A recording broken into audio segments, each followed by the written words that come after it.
Hormuz প্রণালীর বিকল্প পথে তেল রপ্তানির প্রস্তুতি নিচ্ছে ইরান। ইরান ও যুক্তরাষ্ট্রের নতুন উত্তেজনায় কার্যত অচল হয়ে পড়েছে গুরুত্বপূর্ণ এই নৌপথ। ফলে বৈশ্বিক তেল রপ্তানি নিয়ে তৈরি হয়েছে উদ্বেগ। এবার হরমুজ এরিয়ে তেল রপ্তানির জন্য পাইপলাইন চালু করছে বাগদাদ। এ লক্ষ্যে পশ্চিমা তেল কোম্পানির সঙ্গে একাধিক চুক্তি করেছে ইরান। শুক্রবার ওয়াশিংটনে যুক্তরাষ্ট্র ইরাক ব্যবসায়িক শীর্ষ সম্মেলনে এসব চুক্তি স্বাক্ষরিত হয়। এর মধ্যে রয়েছে ইরাক সিরিয়া অপরিশোধিত তেল পাইপলাইন পুনর্নির্মাণের চুক্তি। দীর্ঘদিন অচল থাকা এই পাইপলাইন উত্তর ইরাকের কিরকুক থেকে সিরিয়ার ভূমধ্যসাগরীয় বন্দর বানিয়াস পর্যন্ত বিস্তৃত।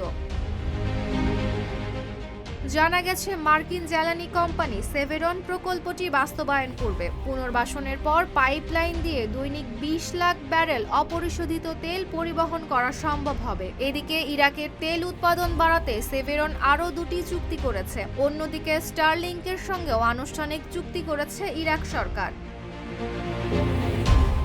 রয়টার্স জানিয়েছে, জ্বালানি, স্বাস্থ্যসেবা ও প্রযুক্তি খাতে মার্কিন কোম্পানিগুলোর সঙ্গে চুক্তির প্রাথমিক মূল্য $60 মিলিয়ন বেশি। ফলে ইরাকের এই উদ্যোগ হরমুজ প্রণালীর ওপর নির্ভরতা কমাতে নতুন পথ খুলে দিতে পারে।